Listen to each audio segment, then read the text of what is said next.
Book 2, Chapter 3 of A Tale of Two Cities is called A Disappointment. Charles Darnay is on trial for treason at the Old Bailey, and a so-called patriot, John Barsad, says he can prove Darnay has been making lists of England's troops and movements for 5 years to give to the French monarchy. Barsad's servant, Roger Cly, swears everything Barsad has said is true, and that he has the lists, which were found in Darnay's desk.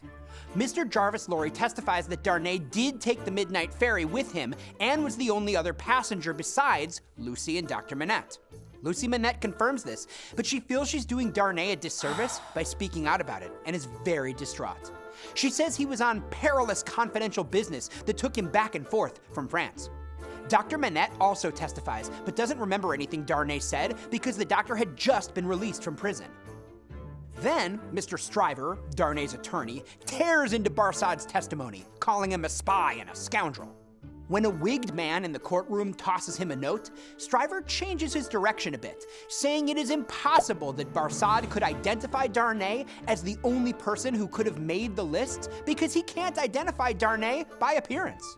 Stryver points out that his colleague, Sidney Carton, looks like Darnay, so the jury can't trust Barsad's judgment, and that Barsad's servant Cly assisted him in his treacherous acts, and Barsad picked Darnay as a victim, likely because of his family connections in France. The jury retires to make a decision.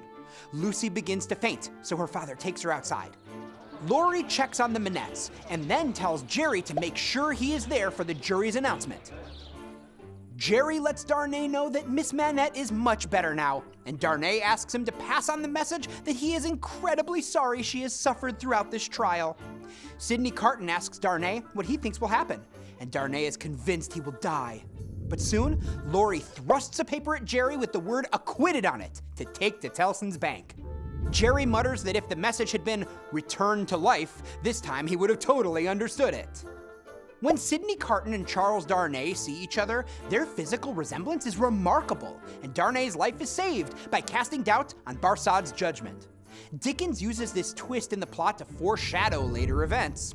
The theme of resurrection is brought back here, because if Darnay had been convicted of treason, he would have been put to death, and the punishment here is a very long and painful death. We'll learn that Carton may be a wreck in his personal life, but he has a self-sacrificing streak that becomes a theme. Lucy Manette is portrayed as a woman who doesn't want to get the prisoner in trouble, which is due partly to her innate goodness and partly due to an instant attraction between her and Darnay.